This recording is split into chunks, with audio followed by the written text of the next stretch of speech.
यूसुफ अलैहिस्सलाम। हज़रत यूसुफ अलैहिस्सलाम का जिक्र कुरान मजीद में बहुत तफसील से बयान किया गया है। वो हज़रत याकूब अलैहिस्सलाम के बेटे और अल्लाह के बरगुज़ीदा पैगंबरों में से एक थे। उनकी ज़िंदगी का वाक़या निहायत सबक आमोज़ और इबरत अंगेज़ है। ख्वाब और भाइयों की हसद।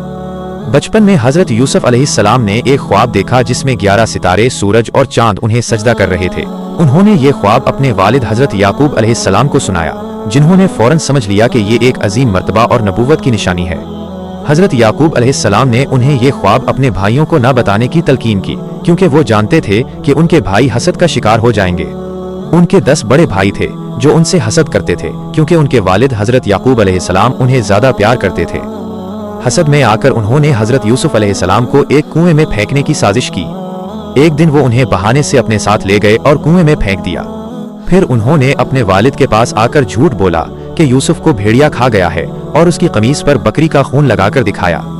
हज़रत याकूब अलैहिस्सलाम ने सब्र किया और अल्लाह पर भरोसा रखा। मिस्र में जिंदगी। अल्लाह के फजल से एक काफिला वहां से गुजरा और उन्होंने कुएं में से हज़रत यूसुफ अलैहिस्सलाम को निकाला। वो उन्हें मिस्र ले गए और वहां के एक बड़े वजीर अजीज मिस्र के पास बेच दिया। वजीर की बीवी जुलेखा ने उनके हुस्न से मुतासिर होकर उन्हें बहकाने की कोशिश की, लेकिन हज़रत यूसुफ अलैहिस्सलाम ने अल्लाह की पनाह मांगी और खुद को बचाया। जब जुलेखा का झूठ बेनकाब हुआ तो उसने हज़रत यूसुफ को कैद खाने में डलवा दिया। कैद खाने में भी हज़रत यूसुफ अलैहिस्सलाम ने लोगों को अल्लाह की वहदानियत की दावत दी। यहाँ इन्होंने 2 कैदियों के ख्वाबों की ताबीर भी बताई जो बाद में सच साबित हुई। उनमें से एक कैदी आजाद हुआ, लेकिन वो हज़रत यूसुफ अलैहिस्सलाम को भूल गया। बादशाह का ख्वाब और रिहाई। कई साल बाद मिस्र के बादशाह ने एक अजीब ख्वाब देखा जिसकी ताबीर कोई न बता सका।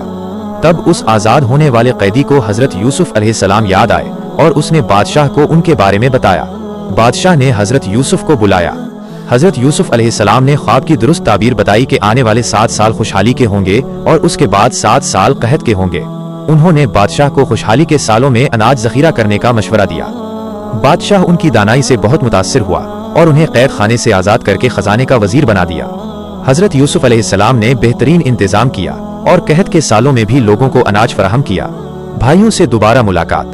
कहत की वजह से कनान से उनके भाई भी अनाज लेने मिस्र आए। वो हज़रत यूसुफ को पहचान ना सके, लेकिन हज़रत यूसुफ अलैहिस्सलाम ने उन्हें पहचान लिया। उन्होंने अपने भाइयों के साथ नरमी का सलूक किया और उन्हें दोबारा अपने वालिद और छोटे भाई बिन्यामीन को लेकर आने का कहा। जब वो दोबारा आए तो हज़रत यूसुफ अलैहिस्सलाम ने अपने भाइयों के सामने अपनी असल पहचान जाहिर की और उन्हें माफ कर दिया। उन्होंने अपने वालिद हज़रत याकूब अलैहिस्सलाम को भी मिस्र बुला लिया।